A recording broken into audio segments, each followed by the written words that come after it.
Hi, I'm Antonio, and I would like to discuss the future of environmental advocacy. Let us begin by defining environmental advocacy.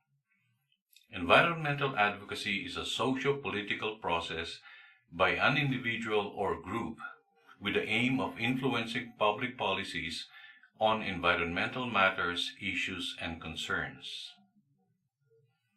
Please allow me to discuss the present situation of environmental advocacy in the Philippines. The only well-established environmental advocacy organization in the Philippines is the Department of Environment and Natural Resources.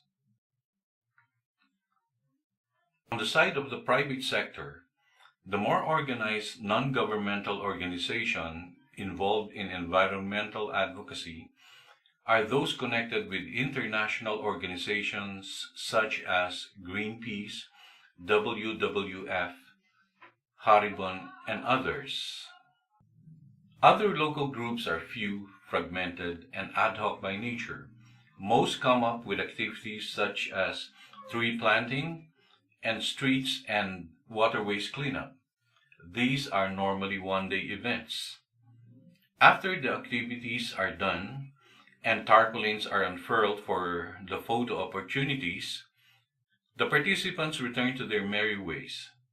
This is not at all an advocacy or an environmental advocacy. Why is environmentalism not too popular in the Philippines? Well, environmentalism is not that popular in the Philippines because there is too little knowledge and information going around regarding the environment, and Filipinos are too consumed by livelihood concerns than environmental issues. The following questions enumerate the elements of a successful environmental advocacy. These are: what is the problem? First, knowledge and awareness of environmental issues. Second, total belief and commitment to environmentalism. Third, a sustainable, structured, and organized approach to environmental advocacy. Fourth, creation of critical mass. And fifth, influence public policy.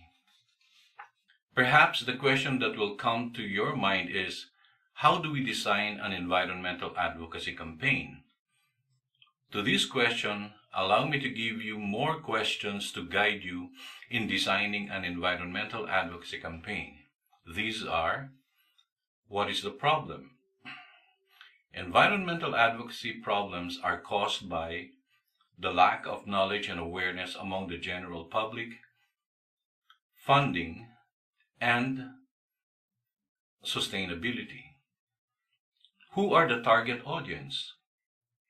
Ideally, the target audience should be people within your circle of influence: friends, family, associates, and social media netizens, our social media friends.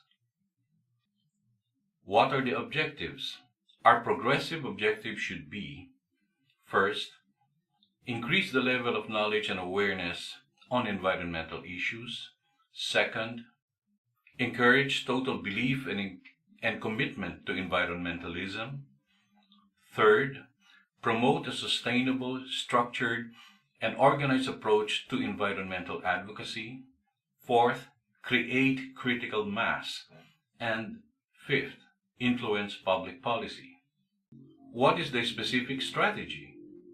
The specific strategy should be the information, education, and communications, or IEC approach.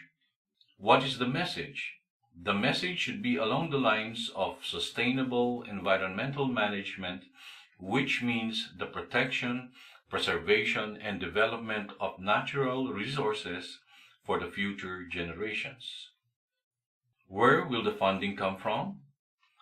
Social media remains to be the most cost-efficient and cost-effective means in pursuing an environmental advocacy.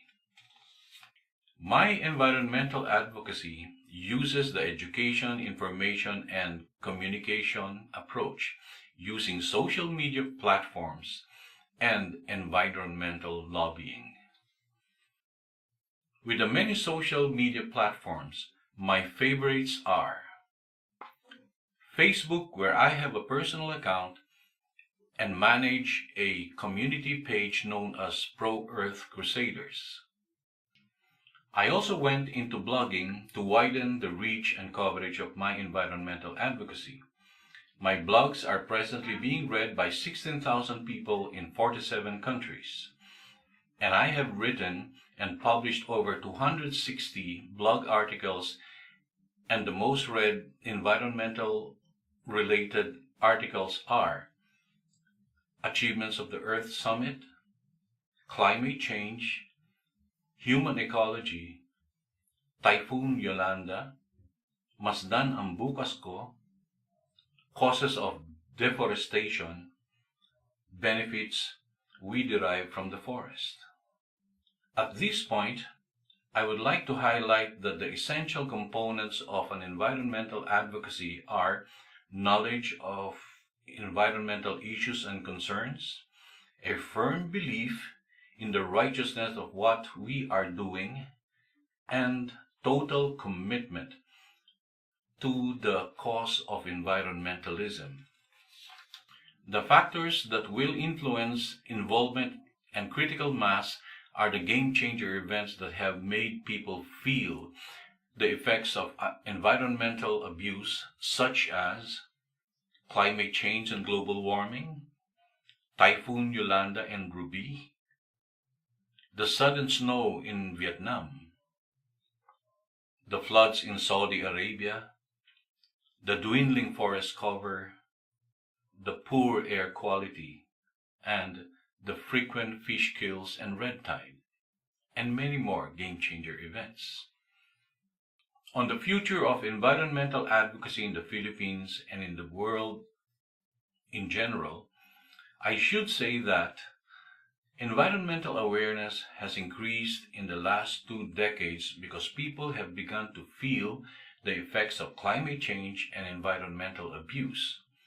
This is largely because of the efforts of environmental advocates and activists.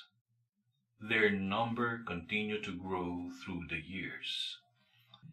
On this note, therefore, I would like to say thank you.